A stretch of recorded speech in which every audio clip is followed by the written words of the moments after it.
Good morning, students. Today we are going to start the last part of electrochemical cell.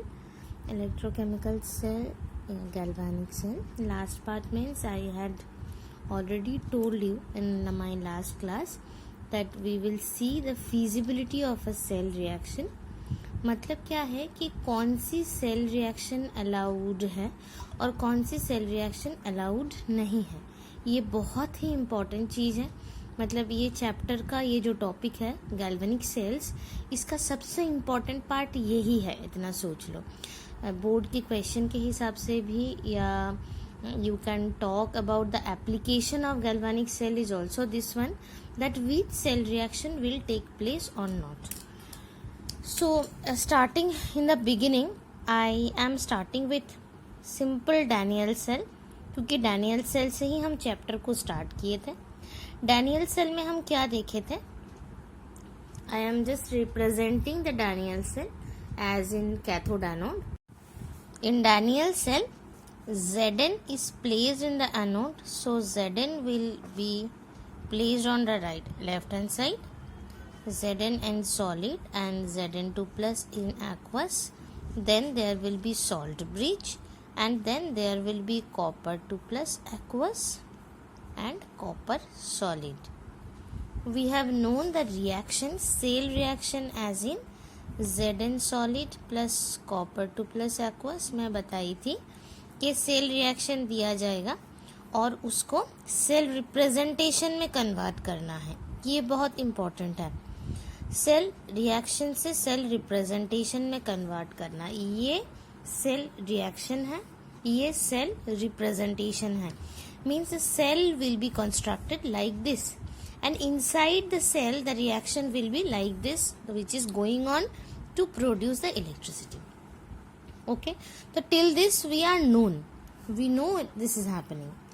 अब question है कि जब मैं Daniel cell के बारे में बताई थी तब भी मैं बताई थी यही चीज कि if I want to place it this way, maybe by mistake मान लो मैं कॉपर को एनोड में डाल दी, तो क्या हो जाएगा? Copper will be oxidised, salt bridge, and Zn2 plus will be reduced, है ना? By mistake. This is, I am placing it by mistake. My question is, what is the problem with this one? क्यों ये वाला Daniel cell नहीं होता है? नहीं होना मतलब इससे ये नहीं हो के डैनियल सेल में ये वाला रिएक्शन क्यों होता है? क्यों हम कॉपर को कैथोड में एनोड में प्लेस नहीं कर सकते? एक्चुअली ये नहीं कर सकते हैं. This will not work. ये सेल में रिएक्शन ही नहीं होगा और कोई इलेक्ट्रिसिटी भी प्रोड्यूस नहीं होगा. अगर ये वाला सिचुएशन होता है तो electricity production will be stopped. Now the question is why. ये वाई का आंसर ही ये है कि feasibility of cell reaction. Feasibility मतलब अलाउड जो है, परमिटेड जो है, ये परमिटेड है. This is not permitted. अब देखो इसका एक्सप्लेनेशन दो तरीके के हो सकता है. दो तरीके के मतलब एक तरीका ये है कि हम लोग उस दिन जब डिस्कस कर रहे थे, when we were discussing about this one, I hope you remember, कि हम देख रहे थे जिसका इलेक्ट्रोड पोटेंशियल नेगेटिव है वो रिड्यूसिंग एजेंट है. या हम ऐसे भी बोल सकते हैं कि जिसका इलेक्ट्रोड पोटेंशियल जितना कम है वो उतना ही ज्यादा टेंडेंसी है उसको खुद को ऑक्सीडाइज करने का. ये एक तरीका है. जैसे मैं लिख रही हूँ लेस रिडक्शन पोटेंशियल. यहाँ पर देखो दो इलेक्ट्रोड है, एक है Zn, एक है कॉपर. दोनों में से जिसका रिडक्शन पोटेंशियल लेस होगा means that electrode will B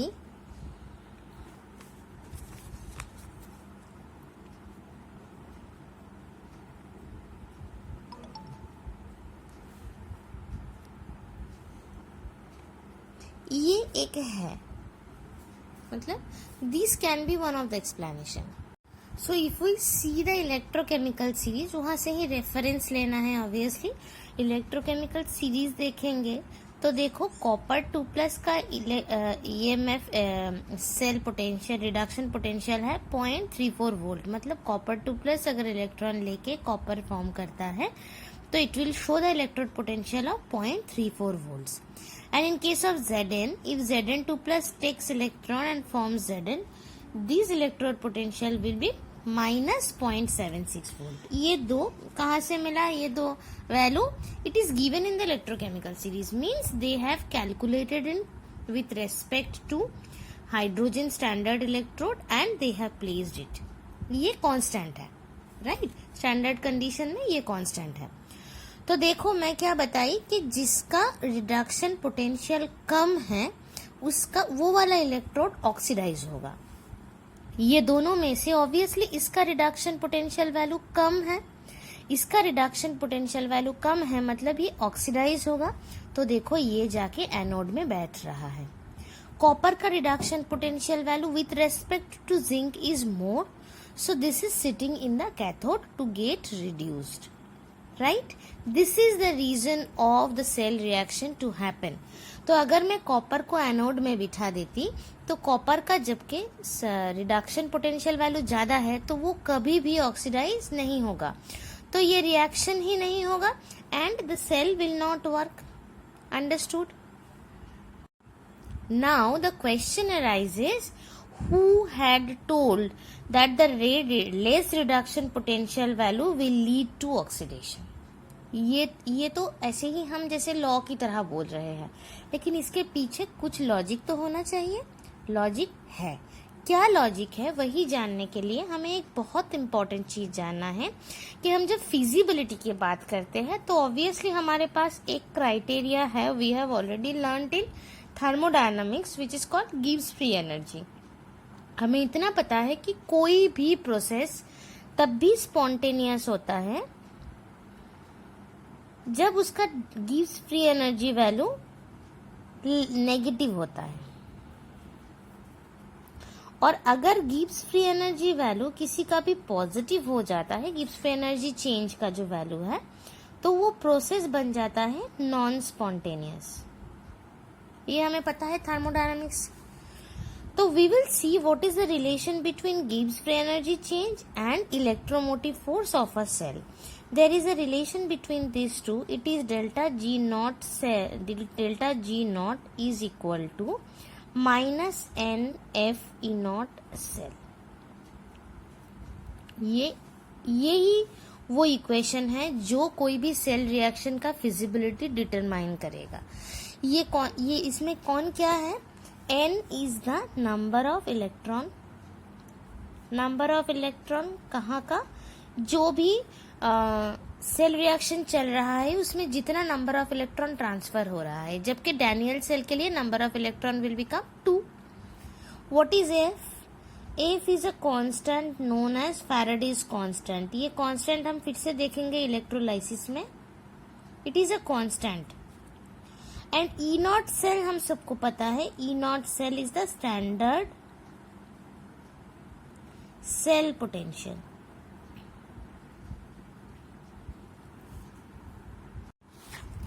तो देखो इस इक्वेशन में स्टैंडर्ड सेल पोटेंशियल जो है वो हम पहले दिन देख चुके हैं, पिछले दिन, कि E not of right minus E not of left, right. तो कैथोड माइनस एनोड करेंगे is equal to E not cathode minus E not anode. Cathode minus anode करेंगे तो हमें मिल जाएगा E नॉट सेल। अब बहुत ध्यान से ये वाला इक्वेशन को देखो। इक्वेशन में N इज ऑलवेज पॉजिटिव। क्यों? क्योंकि ये नंबर ऑफ इलेक्ट्रॉन्स है। नंबर ऑफ इलेक्ट्रॉन्स तो it is impossible to become negative. Faraday's constant has a value of 96500 approximately equal to 96500 coulomb. It is a constant value and a positive value, तो F भी बन गया positive. अगर E not cell positive बनता है तब भी जाके फुल डेल G नॉट का वैल्यू आएगा नेगेटिव। Am I right? If this is positive then only the whole del G negative will become, del G naught will become negative and the reaction will happen spontaneously. Is that understood? अब आते हैं हम E not cell में. E not cell कब positive होगा? अगर ये दोनों का सब्ट्रैक्शन पॉजिटिव होता है तो. ये इसमें क्या क्या पॉसिबिलिटी है? देखो मैं ये वाला एग्जांपल लेके ही कर रही हूँ. यहाँ पर राइट माइनस लेफ्ट है. राइट में कौन है? कॉपर है. कॉपर है तो इसका वैल्यू मैं लिख रही हूँ 0.34 वोल्ट. माइनस लेफ्ट में है zinc minus 0.76. So if I place minus 0.76 and it will become positive as in this. So the final answer will be, answer of E naught cell will become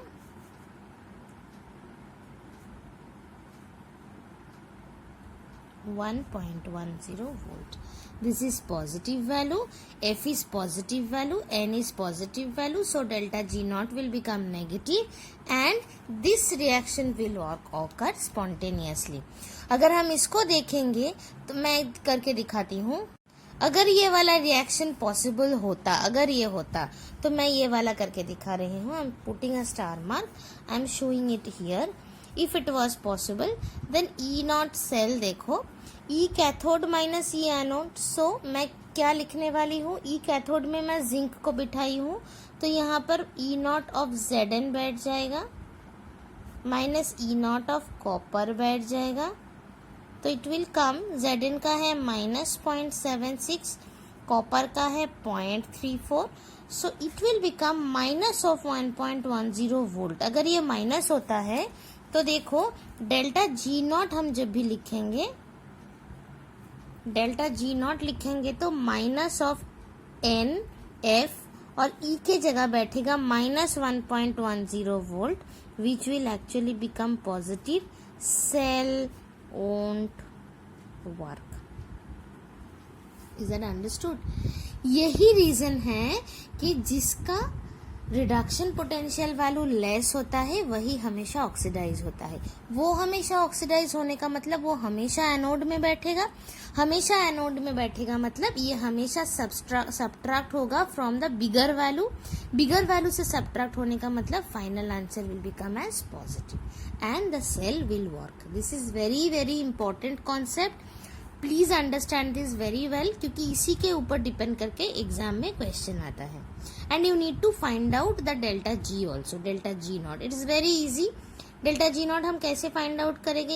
इसको करना है तो N की जगह 2 लिखेंगे, F के जगह एफ का वैल्यू लिखेंगे और ई के जगह में जो भी ई का वैल्यू है उसको लिखेंगे, मल्टीप्लाई करेंगे. We will get the answer in joule. Okay. So I guess the feasibility of a cell reaction, कौन सी सेल रिएक्शन होगा, कौन सा नहीं होगा, या कौन सी इलेक्ट्रोड एनोड में बैठने वाला है और कौन सा कैथोड में बैठने वाला है, वो अब तक क्लियर हो गया है.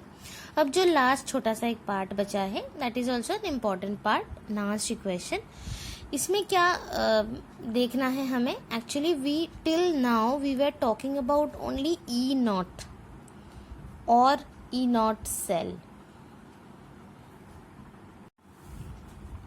Not means it is the standard condition. Standard condition में सेल पोटेंशियल या स्टैंडर्ड कंडीशन में reduction potential.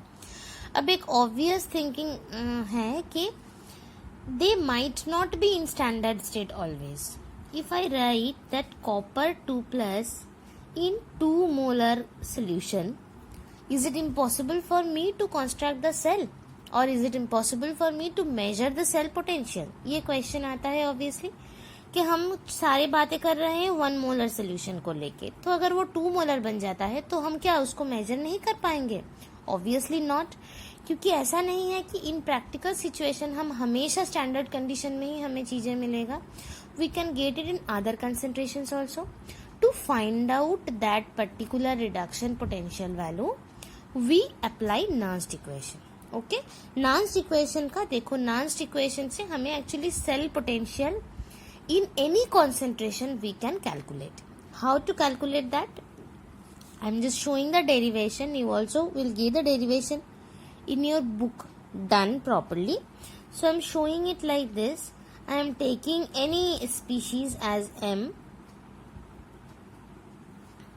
as it's in solid state and it is undergoing oxidation.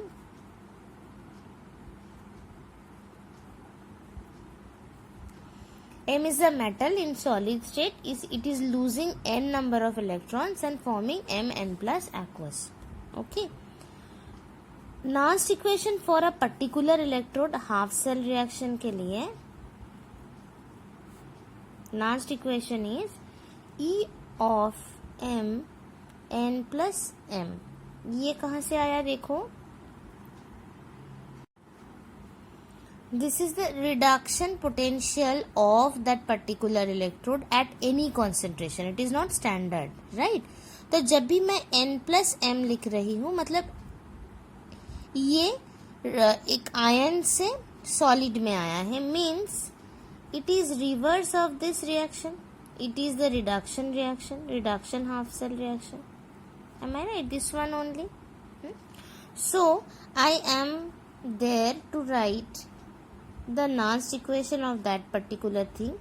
The equation is E naught of Mn Mn plus m, मतलब इसका standard condition में जो reduction potential value है RT by NF, जिसमें R है universal gas constant, T is the absolute temperature, N is again the number of electron and F is the Faraday's constant, ln means natural logarithm m by m n plus.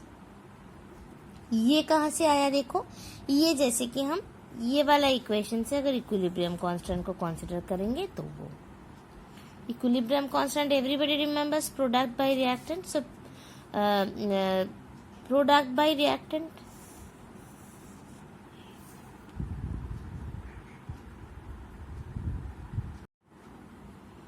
this is the reduction potential of that particular electrode at any concentration. It is not standard, right?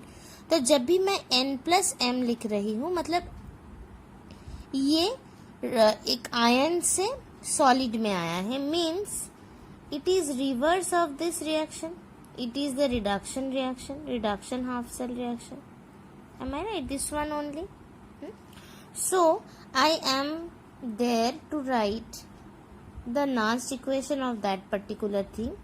The equation is E naught of Mn Mn plus m, मतलब इसका standard condition में जो reduction potential value है RT by NF, जिसमें R है universal gas constant, T is the absolute temperature, N is again the number of electron and F is the Faraday's constant, ln means natural logarithm m by m n plus. ये कहाँ से आया देखो. So this is coming from, ये आ रहा है देखो, ये बहुत सिंपल सा देखो, ये आ रहा है ये वाला इक्वेशन का, जैसे इक्विलिब्रियम कांस्टेंट हम लिखते थे वहां से आ रहा है देखो. This is the product by reactant. This is the Nernst equation for one half cell, मतलब एक इलेक्ट्रोड के लिए. इसमें एक चीज है देखो, जब हम स्टैंडर्ड स्टेट मतलब ये जब हम सॉलिड में कंसीडर कर रहे हैं तो always this concentration comes to be unity as it is in the pure state. So it can be written as E of m n plus m is equal to E naught m n plus m minus RT by NF ln 1 by m n plus. Right? ये general एक formation है. You will see that the Faraday's constant is having exact value of 96487 coulomb per mole. But this 96487 for our calculation, जबकि calculator is not allowed in our calculation, तो इसको हम approximately equal to 96500 लेते हैं ताकि इसका calculation में थोड़ा सा easy आ जाए.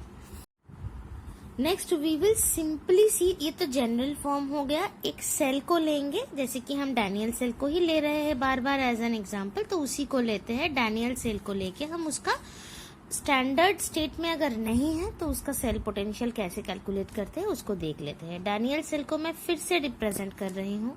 देखो every time I'm repeating Daniell cell representation so that it gets clear to you how to represent a cell. Okay, in Daniell cell we have Zn from Zn to Zn2 plus as in anode, in between salt bridge, then copper 2 plus to copper.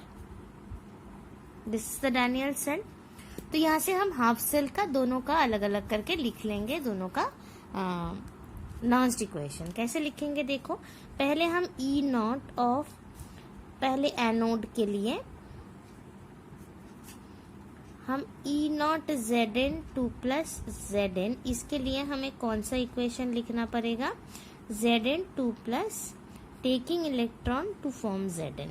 अब देखो ये बहुत simply पूछ सकते हो कि it is going to be oxidised. Yes, it is going to be oxidised, but I am writing the reduction form because मैं पहले ही बता चुकी हूँ हमेशा हम पोटेंशियल, रिडक्शन पोटेंशियल को ही कंसीडर करेंगे। तो if I write E of Zn2 plus Zn, it is going to be equal to Zn2 plus Zn, E not of Zn2 plus Zn, देखो यहाँ से आया minus RT divided by NF, N की जगह मैं 2 लिख रही हूँ क्योंकि यहाँ पर नंबर ऑफ इलेक्ट्रॉन 2 है, Ln 1 divided by Zn2 plus aqueous. 1 कहाँ से आया, Zn is in pure state so its concentration is going to be 1। ऐसे ही हम कैथोड को लिख लेंगे। मैं कैथोड का रिएक्शन फिर से नहीं दिखा रही हूँ, मैं डायरेक्टली पुट कर रही हूँ। Copper 2 plus copper is equal to E not copper 2 plus copper minus RT by again it is 2F क्योंकि यहाँ पर भी 2 इलेक्ट्रॉन ट्रांसफर हो रहा है, Ln 1 by copper 2 plus aqueous.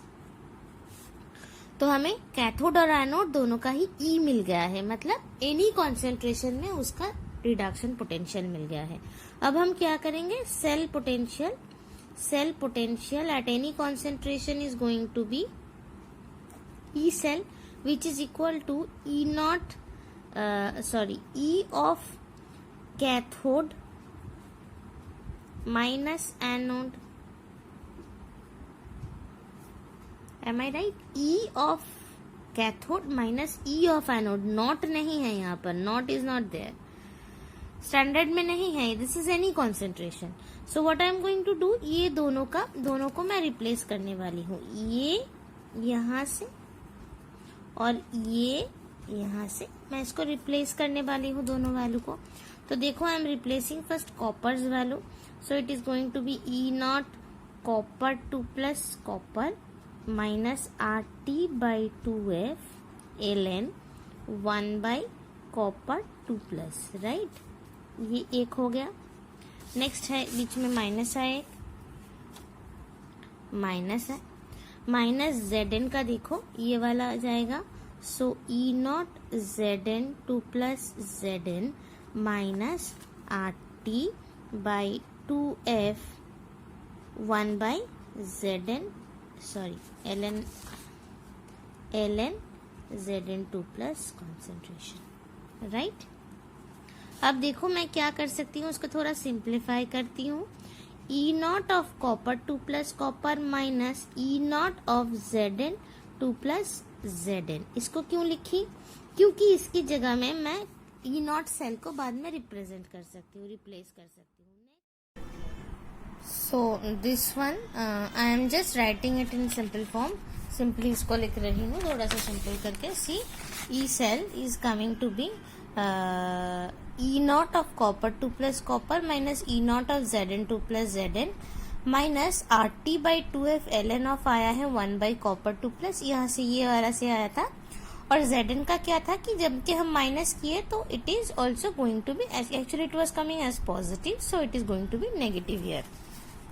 Now we know the formula of E naught cell, it is this one, this is actually E naught cell minus RT by 2F को हम लिख लेते हैं, RT बाई 2F तो दोनों में common आ गया है। Ln का देखो, Ln का एक फॉर्मूला है कि Ln A minus Ln B जब होता है उसको हम Ln A बाई B लिख सकते हैं। So I am just writing Ln ये A है और ये B है, तो ये बन जाएगा Ln 1 बाई कॉपर 2 प्लस का concentration divided by 1 by Zn 2 plus का concentration A by B, right. So I can easily write E naught cell minus RT by 2F ln Zn 2 plus concentration divided by copper 2 plus concentration. Okay, and this is the final expression of E cell of Daniell cell. Daniell cell का final E cell electromotive force of the cell या cell potential का जो representation है वही यही है. इसी से अगर हमको कोई भी कॉन्सेंट्रेशन मिलता है Zn2 प्लस और कॉपर 2 प्लस का, this one we need to remember very well, क्योंकि यहाँ से न्यूमेरिकल प्रॉब्लम्स आता है. अब एक लास्ट, तो कोई भी हमें मतलब ऐसे इसके हिसाब से कोई भी इक्वेशन हमें प्रोवाइडेड दिया जाएगा तो उसका इजीली हम डायरेक्टली लास्ट इक्वेशन कैसे लिखेंगे. जैसे कि देखो मैं एक एग्जांपल दे रही हूँ. निकल 2 plus salt bridge Ag plus 2Ag. So this is our cathode and this is our anode.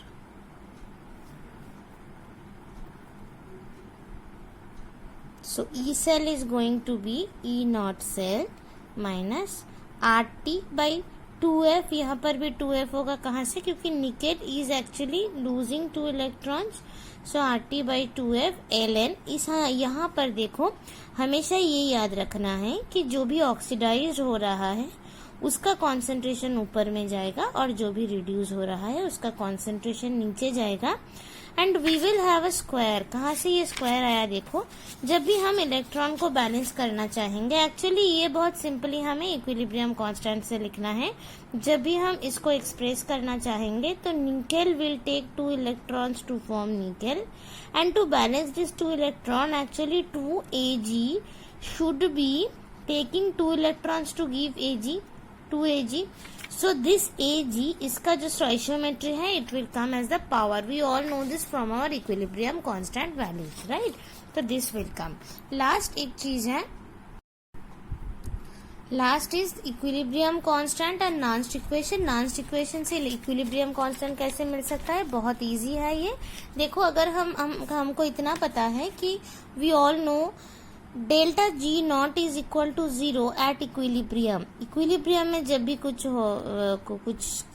Process आ जाता है तो delta G becomes 0. Delta G और डेल्टा G नॉट अगर स्टैंडर्ड कंडीशन में है तो डेल्टा G नॉट, नहीं तो normal delta G we will consider.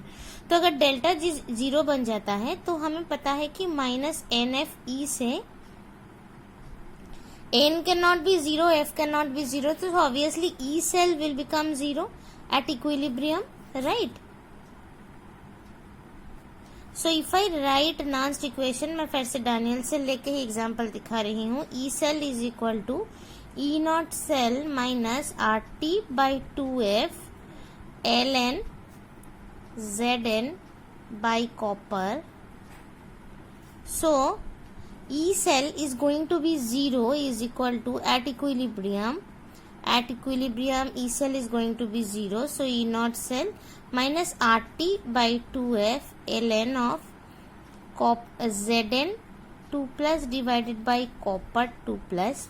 जहाँ पर ये RT by 2F को एक्चुअली एट R का जो वैल्यू है, we consider the value of R as in joule. T को लेते हैं हम 298 केल्विन, जबकि 25 डिग्री सेंटीग्रेड है. Faraday's constant I have given you the value. If we consider these values we can easily represent these as E not cell is equal to RT divided by 2F 2.303 log of Kc. ये Kc कहाँ से आया? देखो ये equilibrium constant है. अगर हम Daniel cell का जो इक्वेशन है उसको लिखेंगे तो it will come as Zn plus copper 2 plus forming Zn 2 plus and copper. So this is product by reactant, so it can easily be written as Kc, right?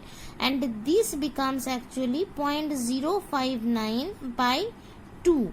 0.059 किसका value है? इसका value आता है 0.059 if we consider it at 298 Kelvin and if we replace 2.303 log. So it becomes this. This is the final expression for equilibrium constant and E naught cell. Okay, it is given here also, in your book also it is given very nicely. The everything is being shown, right. So you can easily check out from here. यहाँ पर देखो उसको और भी simplify किया गया है. 1.1 volt लेके 1.1 वोल्ट मैं कैलकुलेट करके दिखाई थी ई नॉट सेल कैसे आ रहा था, and they have found out the value for this. It can be done for anyone. So we will try to solve some of the intext problems. थोड़ा देख लेना examples. Next day we will start off with electrolytic cell, और वो होने के बाद हम obviously exercise का क्वेश्चन सॉल्व करेंगे. So you will get to know how they are being solved. Thank you.